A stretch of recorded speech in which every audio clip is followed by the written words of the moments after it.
movie fights aren't filmed that way because they're not real fights. Yeah. And then you got to do them over and over again. So we film with close-ups for the impacts, and then we'll zoom out for a kick, and then we'll zoom back in for close-ups of a punch and sequence and stuff like that. So he had to totally flip how he made this movie on the go. Yeah, like in my head, I'm just thinking, like, God forbid that guy ever had his hands on a drone back in the day, because he would have been like all about drone shots everywhere, and been like, it would have been the Michael Bay of movies. Yeah, it would have been movies. ridiculous, absolutely ridiculous. It would have been cool, but it makes it very difficult. Yeah, it's not practical.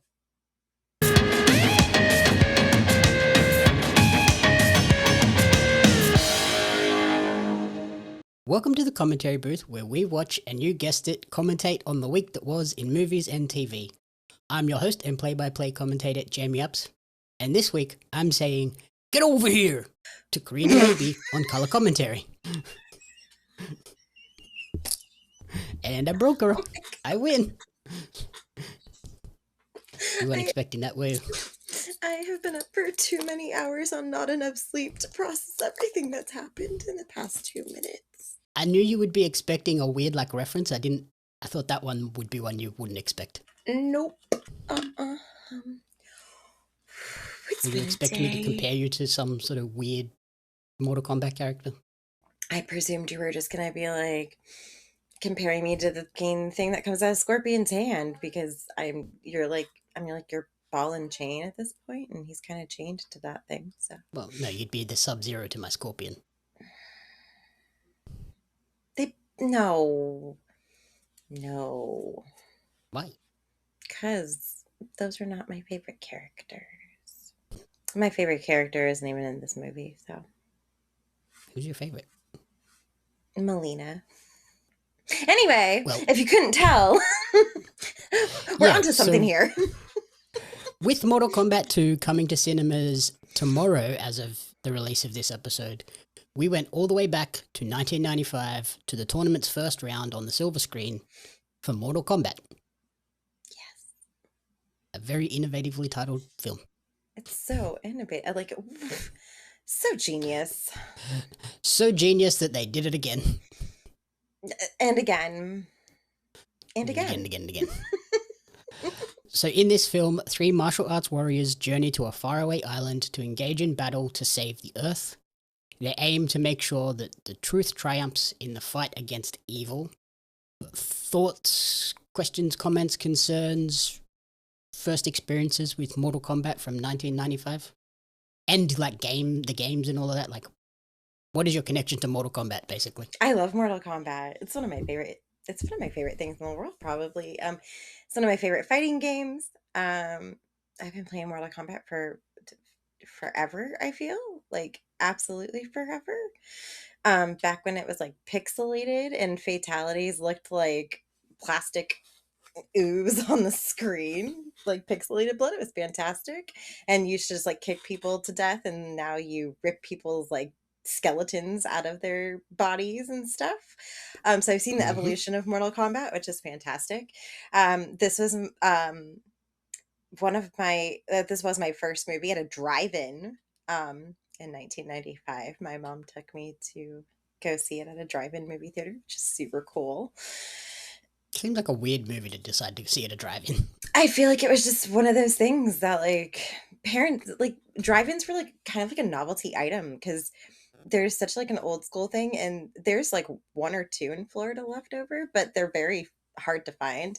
So it was a novelty back in the day to go and see a drive-in movie. But yeah, I think there's only 1 in New South Wales, and I don't even know if it's still there. Yeah, I saw Wolf Creek 2 there. I've seen that's a weird movie to see at a drive-in. I feel like that would be kind of creeps. I have seen Toy Story at the drive-in. I saw Mortal Kombat at the drive-in, and then I saw one of the Star Trek movies with Chris Pine at the drive-in. So yeah, drive-ins are so cool to me. I love them.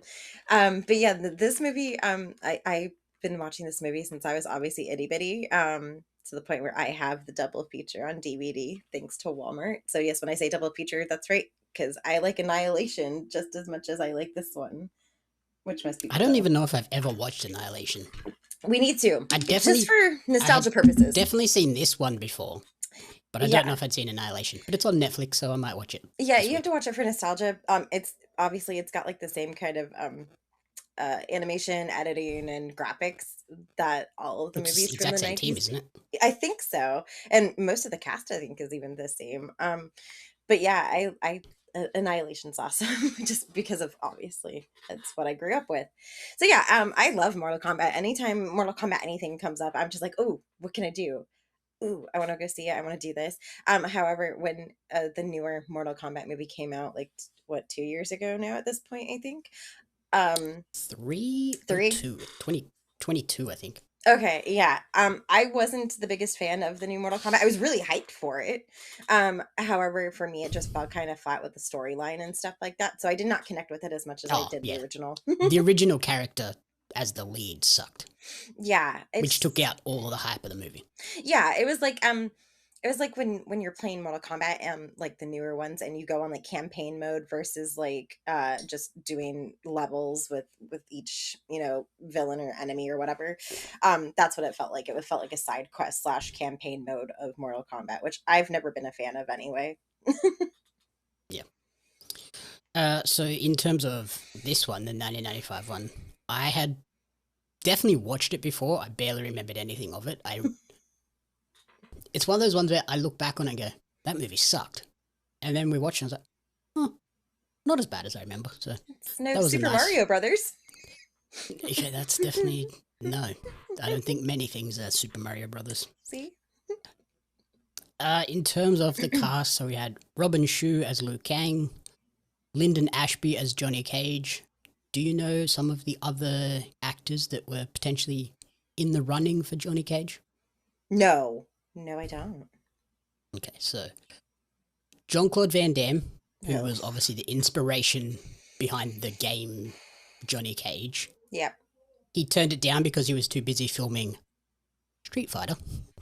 Which is, we're not even going to talk about that. We will not touch that because that is trash. We will, actually. Why? Because there's a new Street Fighter coming out as well, so we got to do them both. You just like to hurt me. You love to hurt me. That's like saying, let's go watch Double Dragon. Or Tekken. Please don't make me.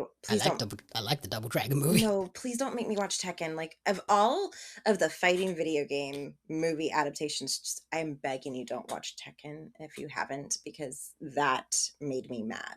Okay, anyway, before I squirrel and rant. Yeah, so Jean-Claude Van Damme couldn't do the movie. So the next options were Tom Cruise. Ew. Johnny Depp. Okay.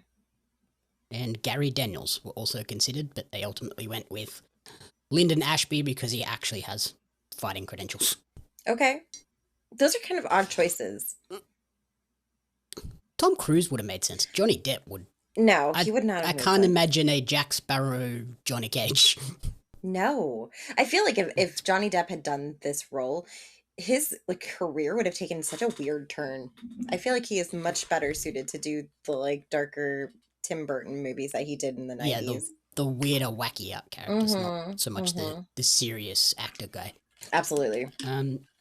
So then we also have Bridget Wilson, who most people, like myself, will recognize as the teacher from Billy Madison. Yeah. Mm-hmm. She's playing Sonya Blade in this. Karina has never watched Billy Madison, just so everybody knows. We will have to add that to our list.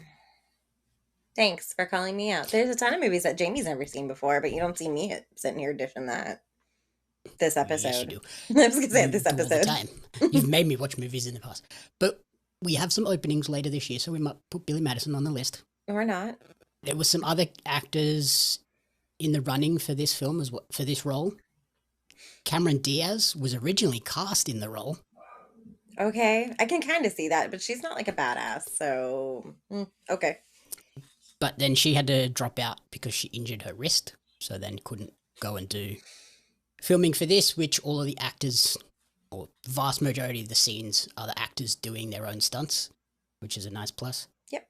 So then they also looked at Sharon Stone. Nope. Which would have made sense. No. Christina Applegate and Dina Meyer were also in the running. Christina Applegate would have been a weird choice. Yeah. I don't like any of these alternative choices. Yeah, I think Bridget Wilson was the better choice. Yeah. So then we have Talisa Soto as Katana. The alternate option for this was Mariska Hargitay from Law and Order SVU.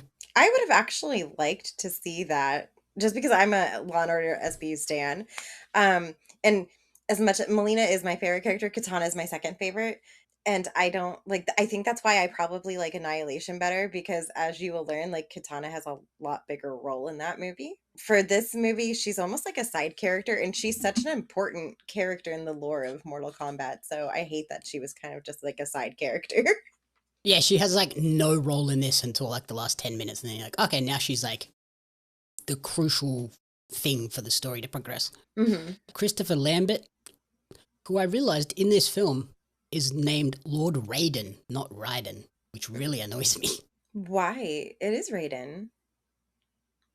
You're not Rayden. Oh, no, your subtitles are just wonky. No. On IMDb, he's listed as Lord Raiden. Raiden, yes? Or is it? Ray. No, that's not how you spell Raiden. Yeah, well, that's how he's listed. I'm And it going annoyed the to. crap out of me when I read that. I will fix IMDb somehow. I will protest or something because I don't like Yeah. that. It's odd. It's Raiden. Mm. That's how it's. Yeah, no, I don't like it. Mm-mm. Nope. Yeah. Mm-mm. So yeah, Christopher Lambert plays him in this, but they He's also offered this to Sean Connery. That would have been weird because it's Highlander. It would be the Highlander and the previous Highlander fighting for the same role. Wait, it gets weirder. Oh God. Okay, give me more. Danny Glover. What? Okay. They were going to race flip Lord Raiden. And not with Danny Glover. Sammy J, maybe. That would have been the only acceptable black man for this. Yeah, Danny Glover would not have made any sense. When I read that, I was like, what? No. No, that was a bad offer. No, he's never played like a villain really in anything. He's no. Sean Connery, I could have got behind though. That would have been cool. Yeah, I just man, I'm happy with Christopher Lambert. He's Raiden to me. Like they even though the wig kind of looks kind of bad, I still feel like he did a really great job of portraying Raiden the way I wanted it to be done. Yeah. So then you have Cary Hiroki Tagawa as Shang Tsung. Who's in Trevor everything. Goddard. Yeah. Trevor Goddard as Kano. Mm-hmm. Who his performance in this movie actually changed the game's version of Kano moving forward. Okay. Because he was playing Kano with what was supposed to be a Cockney accent. Mm-hmm. Not an Australian accent. But it came out Australian. But everybody misread it and heard it as an Australian accent. So then the Mortal Kombat game team redid Kano and scrapped his entire backstory and made him Australian moving forward from this point on. I think that's kind of cool. Which I'm fine with. That's really kind of cool to say, like, you were the reason that a character's entire story has been changed and altered for history. Yeah, they had to retcon his entire backstory to make it, it fits with the movie now. Yeah, that's kind of a really cool story to have. Especially when he didn't intentionally do it that way. Like, he was trying to play it the way that they wanted it to play. And it just did not. His Cockney accent was not good. Nope. It's fine. It's cool. You have Chris Casamassa as Scorpion. Physically. The voice was actually Ed Boon, who is Mortal Kombat's co-creator. Which is super cool. Yeah, that's a nice, like, tie-in that it's not there's the guy on the screen. Yeah, it's just his voiceover. Yeah, it's a cool cameo that could easily just slip under the radar. Mm-hmm. Then you have Francois Petit as Sub-Zero, Keith Cook as Reptile, and then Goro. This was a crazy character to portray, apparently. Is he like a puppet?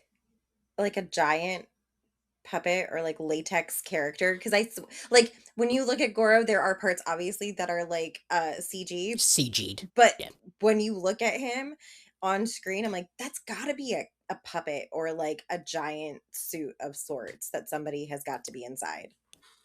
Yeah, so what this was they had Tom Woodruff Jr. in the suit, Okay. Kevin Michael Richardson doing the voice. Both of those guys were uncredited for their performance as Goro, Wow. which is kind of shitty. That's rude. But in order to get this character on screen, it's a $1 million animatronic that required between 13 and 16 puppeteers to operate. That's massive. Holy shit. Tom Woodruff could only be inside this actual suit for 2 minutes because it didn't breathe. Oh my god. Oh my god. So all of these scenes were filmed at like in 2-minute chunks. That is insane. Which is why his screen time was massively cut back from what it was supposed to be. Yeah, I was gonna say, like, really, you just see Goro like up close with Kano, and then you see him in the ring, like in a fight.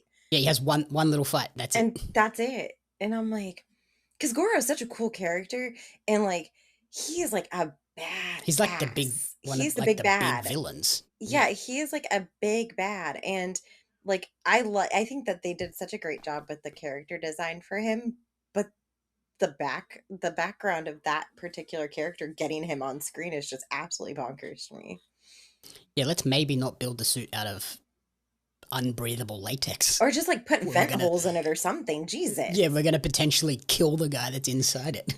Oh my God. I can't imagine trying to do like could you imagine if they tried to film that the same way nowadays? Like the union would be like all over them, like what are you Yeah. doing kind of thing? Yeah, the stunt guy would just be like, nope, I'm not getting in that thing. Oh I can't God. breathe. Yeah, like oh And die. man. And I can't imagine filming in 2 minute like intervals, like how much time and editing and splicing had to get put into that. Oh, That is those scenes such had to be such a pain in the ass to film when they realized mm, he can't breathe in here. what a nightmare. But still a super cool payoff. It's just wow. Yeah. But yeah, that explains why he's such a limited character in this film. Yeah. So then the director of this was Paul Anderson. This was only his second feature film after his debut film Shopping. He then went on to direct Event Horizon, Resident Evil in 2002, Alien vs. Predator, Resident Evil Apocalypse, Resident Evil Extinction, Death Race, Resident Evil Afterlife, Resident Evil The Final Chapter, and the latest Monster Hunter film. So he's like the video game adaptation guy, apparently. Yeah. Like that's a pretty big resume. The video game sci-fi action adaptation guy. You know, I think up until like last year, like I watched Event Horizon for the first time last year because it's like one of those like you've never seen it, have you? Before I Nope. continue. Okay.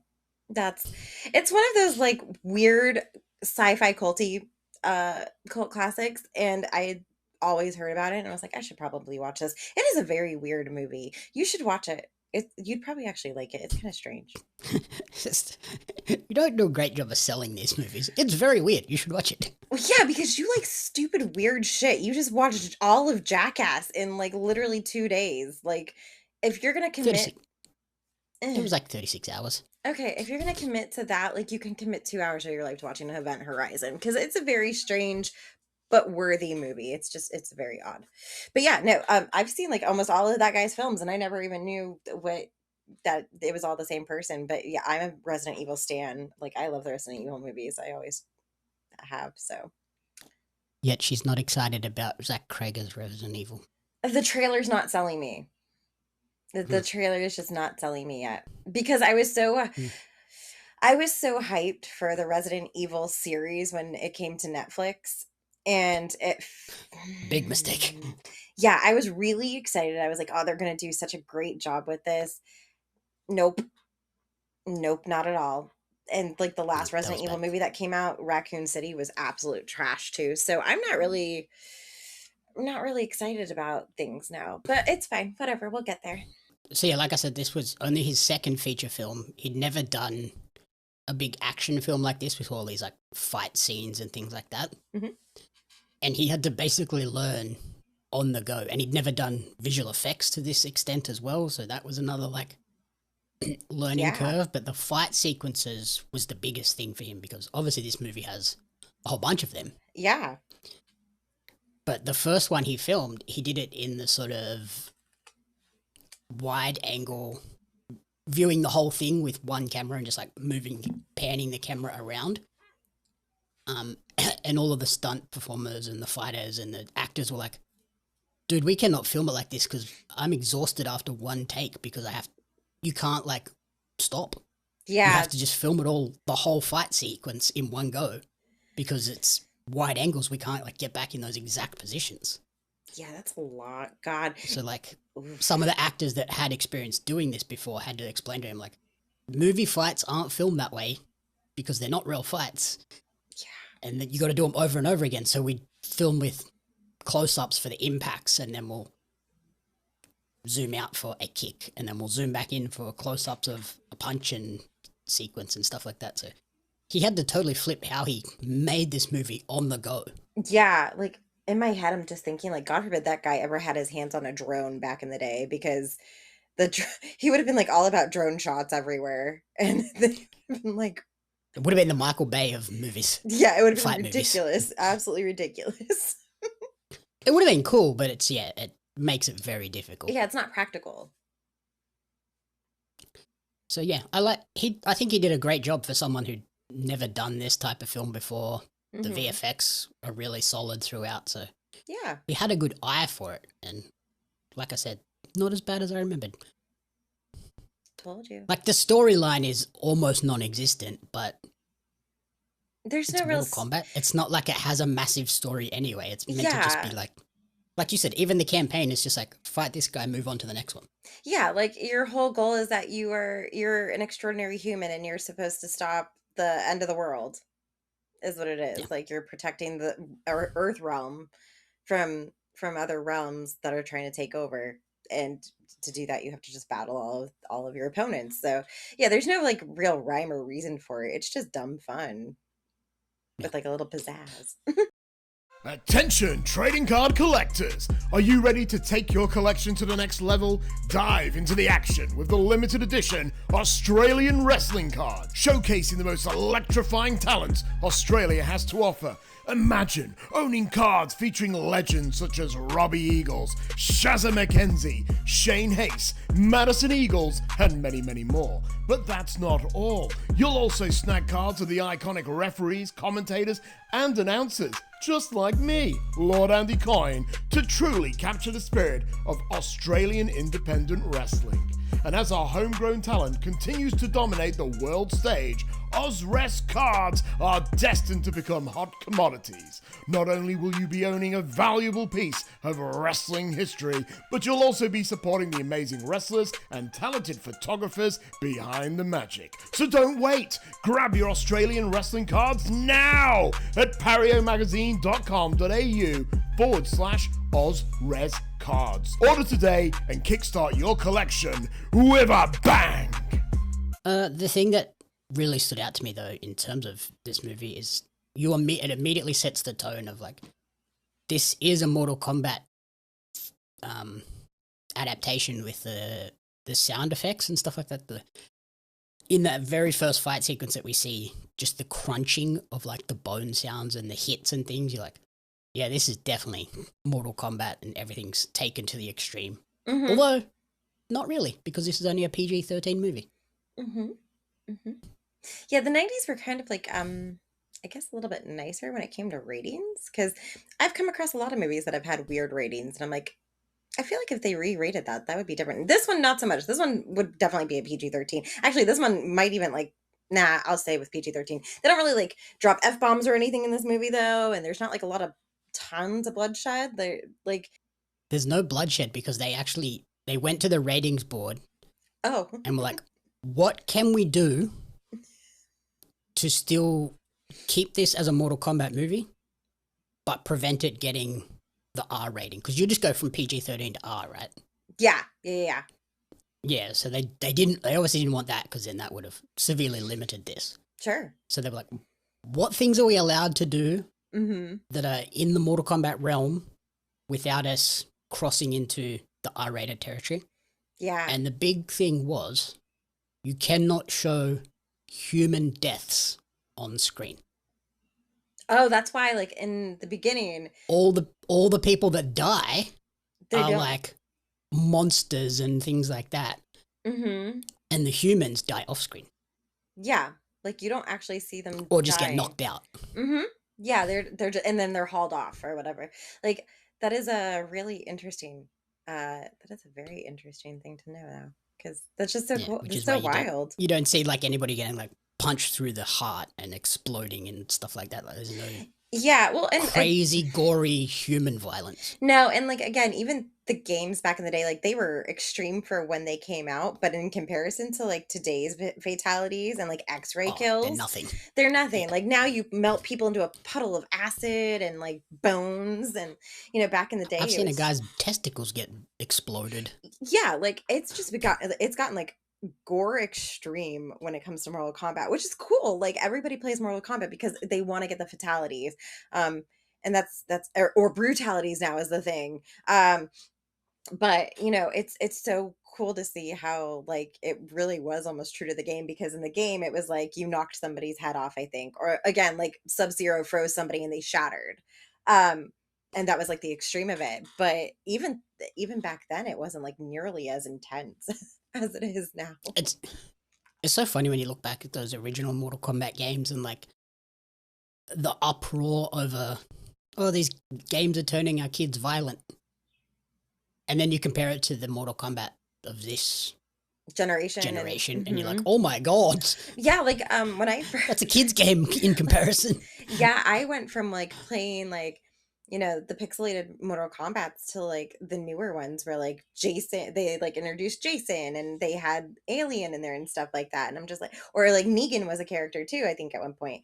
And it's like insane, the amount of things that happened to them, and going from such a low extreme to a major extreme is just like, holy crap. Like you must become addicted to watching it though. Oh, I love like the compilations of like the bestialities and the brutalities and fatalities. Like I love just watching so those much clips. fun. It's such a blast. I think that's why I enjoy playing Mortal Kombat so much, is because of all of the fighting games. I feel like I'm a weirdo, so I love watching the crazy kills. Whereas like when you're in Tekken, like finishers aren't like insanity like that and things like that. But I do enjoy Tekken. It's just more friendly. The Tekken and Street Fighter finishes are more like, they're impressive because you know that that's a crazy combo of buttons. Mm-hmm. Yeah. They're not impressive because of the visual gore. No, insanity. It's the complexity. It's like of you have to be there. really good to hit that. Yeah. Yeah, you can't like. I feel like not to like sound like a downer or anything with Mortal Kombat, but Mortal Kombat really is a true button masher. Like you can button mash to your heart's content, and you're still going to end up getting that fatality probably. But with like Tekken and Street Fighter and even Soul Calibur, like there is a complexity to those finishers, and you have to like hit the certain buttons, or you have to hit like a person 10 times in the air without them falling in order to get like certain things. So Mortal Kombat is nowhere near that insane with the mechanics.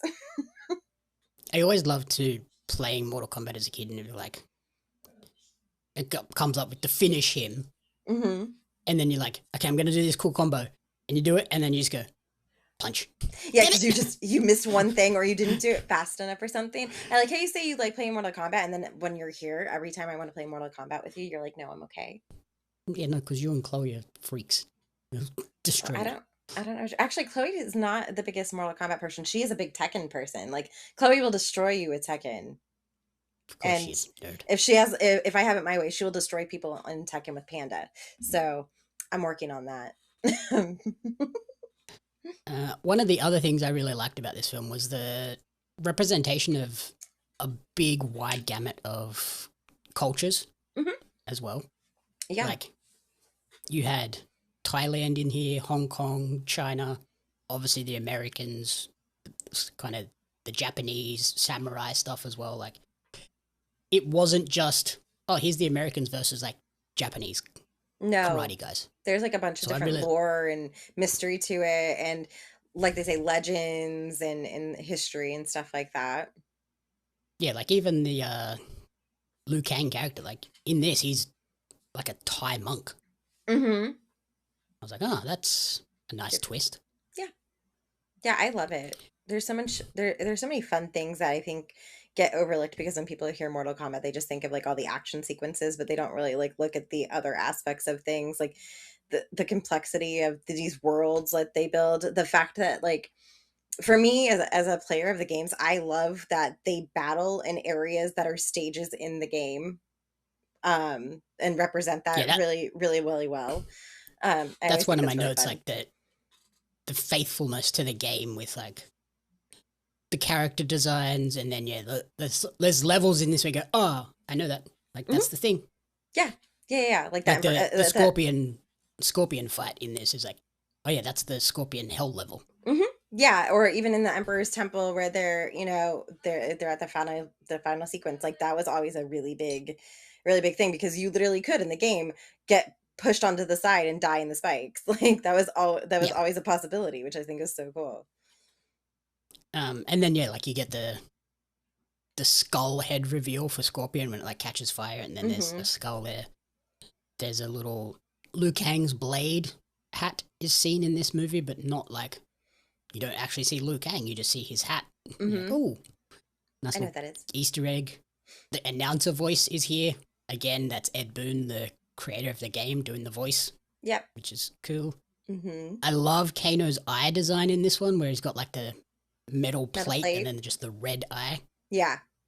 That was one thing in the Mortal Kombat reboot recently, the 2022 one. I was like, okay, I get it's Kano, but I hate his eye in that. Like, where's the big plate? Yeah. I think Kano. He's just a dude with a laser eyeball. Yeah, it's like I feel like the renditions that I've seen, or the renderings, I'm sorry, that I've seen of the new Kano, he reminds me of Deadshot in Suicide Squad. Basically, yeah, because he doesn't have the plate. Robot head. Yeah, whereas like with Kano, it's like he's supposed to be missing his whole eye area, like this whole his plate whole eye is supposed to have been shot off.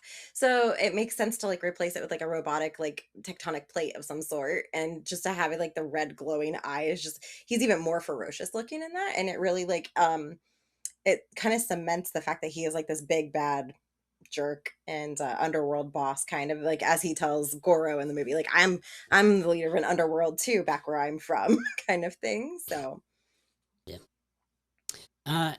And on that, I think like the VFX and visuals of this movie they absolutely hold up in parts. Yeah, there are a few things where you're like, oh yeah, that's definitely a 90s cheesy VFX, but like the set designs of like the Mortal Kombat boat that they climb onto, that's really impressive in terms of production design. Yeah. Sub-Zero's ice. Yeah. When he like grabs the gun and it freezes the gun and then he snaps it, that looks awesome. Scorpion's spiked lizard chain thing that comes as it's coming out of his hand looks awesome. Yeah. When it's flying through the sky, it looks a bit goofy. Yeah, but most of the time it holds up. The only really the only effects that I cannot stand in this movie is Reptile in his reptilian form. Looks like, yeah, it's bad. That's real bad. Have you seen Monsters Inc. before I make the reference? Mm-hmm. So he looks like Randall when Randall disappears. And that's all I think about. And like you can see like his silhouette, but the way he looks so cartoonish, like when he transforms out of like the statue and is like told like, oh, he looks awful. Like it looks absolutely terrible. Raiden's teleporting also kind of shows its age. Yes. But his little his little lightning bolts are super fun still. Yeah. Like I said, like for the vast majority of it, like that's a really impressive visual effect even today, but there are moments where when it's big and grand and like full screen, not like a small intricate thing, where you go, ooh, yeah, that's definitely from the 90s. I also wish that they did not make Reptile turn into a pile of bugs, because He's reptile. It would have made so much more sense to have him There's a turn bunch into of a pile lizards. of lizards, snakes, frogs, anything. Again, another movie, prime example. Why are we using bugs? Stop using bugs. It's not cool. It's not fun. It's triggering. Yeah, I totally forgot about that when it popped up. I I was like, didn't. oh, Karina's going to love that bit. Nope, I don't forget about that at all. There are certain movies that are cemented in my head that I remember. I cannot watch certain scenes like this. That's a scene. Indiana Jones in the Temple of Doom, when he has to stick his hand in the hole where the lever is. So Princess, what's her face? Well, not Princess, but so they don't get squished. Like, that's disgusting. And I cannot watch it. Like, it's just cemented in my brain and I am scarred for life. Yeah. As soon as it So. popped, I was like, oh, uh-oh. Nope. I had my hand another like thing this. that I was covering my TV like this. another thing that is awesome is like obviously the action, and particularly because, like I said, they very rarely use stunt performers. It's a lot of the time it's the actual actors and actresses. Yeah. Getting in there and fighting, even to the point where Bridget Wilson dislocated her shoulder. Ow. Early on in the filming. But thankfully, they popped it back in, and she didn't have any issues after that. So that sounds awful. That makes my shoulder hurt. Like, it's that sounds. it's so also kind of uncomfortable. crazy that for a movie that has very limited use of stunt actors, Mm-hmm. there was very few injuries. The dislocated shoulder was one of the only injuries they had. That is really impressive because, I mean, granted, like a lot of their like kung fu stunts are not like high flying stunts. They're a lot of like on the ground, still like hand to hand combat kind of thing. Yeah, it's like pre-wire fu. Yeah, 100%. But even still, like, I mean, people have gotten injured just walking on set, like twisting their ankle the wrong way. So the fact that they were able to get through a movie of this caliber with minimal injuries is pretty impressive. And no, like, accidentally punching someone in the face, injuries Yeah. or stuff like that. Like, Mm-hmm. yeah, really well done. And the action is awesome. Mhm. Which is what you're here for. You're not here for deep storytelling with Mortal Kombat. You're here to watch some dudes and girls punch each other in the face. Yeah, like you were here for that, And which shoot fireballs at each other and things like that. yeah, I love it. I think it's so much fun, and the fact that they were able to accomplish that. And for me, this is one of my favorite video game adaptations, and the fact that it came out in the mid 90s is just wild to me because we've had so many game adaptation movies come along that have been completely trash, that have had huge budgets. Like, I always go to Doom as one of like the worst adaptations probably because I hate Doom. It was pretty terrible. I don't know. The first Assassin's Creed movie's not great. I think I watched like half of it and then I told you I was watching it and you're like, you don't have to finish that. It's terrible. And I never went back to it. Yeah, the Hitman movie is also not great. I have seen that. I never saw the second one. I did see the first one, but it's been so long I don't really remember it other than the fact Timothy Olyphant was in it. So Also, the music in this is awesome and like very unique in terms of like this crazy electronic music.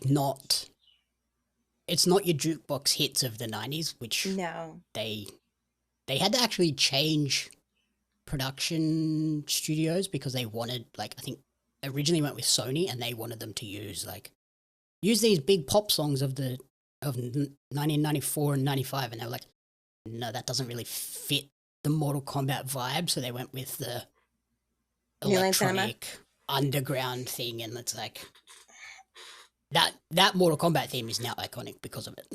Oh yeah, I love the fact that they kind of kept it true, and it's almost like you're hearing music that would have been in the game back in the day, which wasn't very like there wasn't like a lot of music.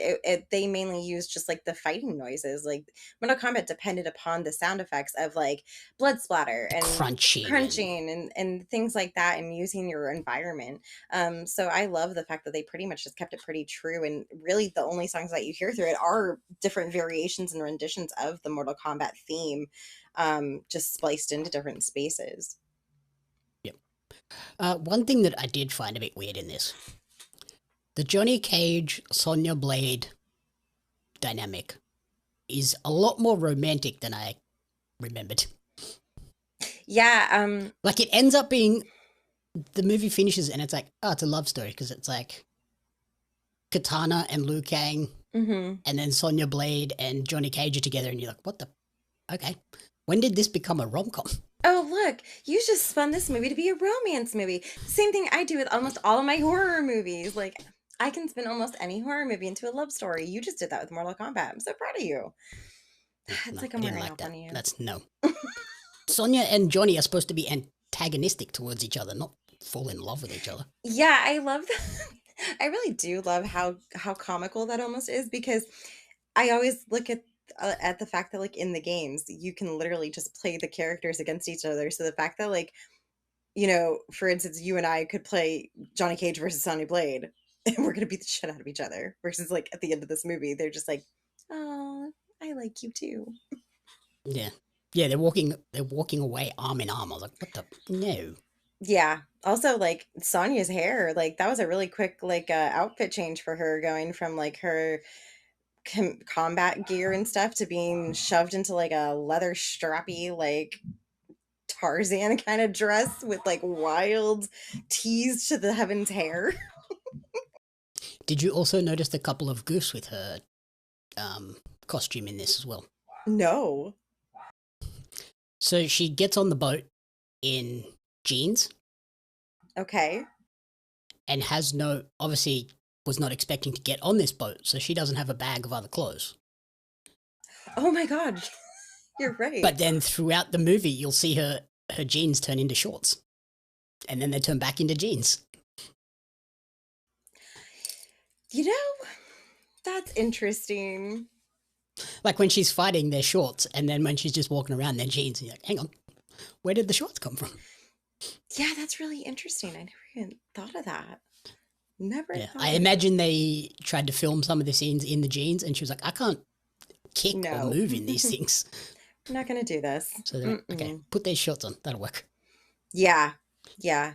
But it's like, it's a nothing thing. It's like just one of those weird, like, nerdy things that you notice when you're trying to pick things out. That's because you would notice stupid shit like that. Like, oh, in this scene, like the person's watch was on their right hand, and in the other scene, it was on their left hand. Yeah. But otherwise, so this movie's budget was $20 million. Okay. Do you have any idea how much money this movie made in the box office? I'm gonna guess it made its money back. I would hope it made its money back. Oh, significantly made its money back? I'll go with like maybe 200 million. Not quite that much. Okay. Made $122.2 million. For the 90s, that's banging. You want to know how banging? How banging? It was the highest grossing video game adaptation until the Pokemon movie 3 years later. That is pretty impressive. And that Pokemon movie was pretty damn good. And it also performed quite well critically as well. It was from Rotten Tomatoes founding in 1998 all the way through until 2018. Mortal Kombat held the highest critical rating of any video game adaptation. That's because it's fantastic. It also suggests that there was a very low bar for it to get above. Because it's solid, but it's not like a 85-90 range movie. All right. Yeah. Again, we know track history with adaptations of video games. It had to hit 65 and it was going to win that list. Yeah, which isn't hard to do considering the market out there. Yeah, so that is 1995's Mortal Kombat. In terms of a rating, what would you give Mortal Kombat from 1995? So a realistic rating, this movie's probably like a 3 because it's just, your average, like, whatever movie. In my heart, this movie will always be a 5. But yeah, it's for reality purposes, it's probably like a 3 because it is nowhere near like great and beyond an amazing film.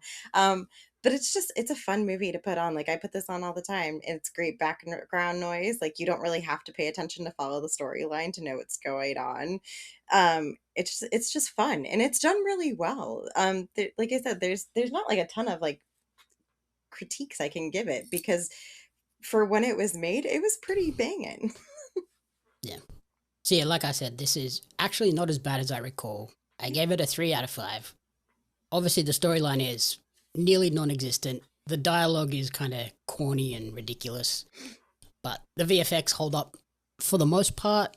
The action is awesome, and especially given that it was very limited stunt work, and then that electro music score is awesome. So, yeah, 3 out of 5. After re-watching this, are you now more hyped for Mortal Kombat 2? Yes and no. So when Mortal Kombat 1 came out, again, I was super stoked, and then I was very disappointed with it just because it had been years since we had seen a Mortal Kombat movie, and it's just so close to my heart. But because I was so highly disappointed, I'm keeping my judgment until I see it, but I'm not overly excited. I am excited because of Carl Urban. Carl Urban's fantastic. And also the lady playing Jade. I know her from the Sabrina series, but I know she's in Uncharted, and that's where probably a lot of people will recognize her from. I like her. I think she looks great as Jade. The character design looks cool. And Katana, her getup looks really promising. It looks very true to the newer games, especially with the blades in her fan, which is one of my favorite things to use while I'm playing with as Katana. So yeah, it looks promising, but again, I don't want to get my hopes up and be utterly disappointed with things because the trailer could just be showing me the best parts. I guess there's the hope of like, yes, the reboot Mortal Kombat 1 had good moments. It's just a hope, kind of hoping that they learn from those errors and things that people picked apart of like, we didn't really like that, but we really like this. Like, hopefully they lean into those bits that people liked and away from the bits that people didn't enjoy so much. Yeah. I'm hoping that they redeem themselves with it, and but yeah, we'll see. I will have a written review of that coming to the website on Friday, so keep an eye out for that. I like it.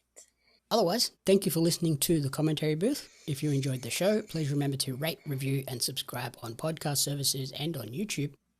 You can follow Corrina on Instagram at Miss Corrina Renee. And where else? And at living_dead_books. There's a review coming out this week that I have to write. I was writing it while I was in line this morning at 4:00 in the morning. I have yet to publish it. But yeah, that review's coming up. I'm finishing an audiobook, and yeah, we'll see what else is happening. Right. And you can follow me on social media at JamRaps Media and at Pario Magazine.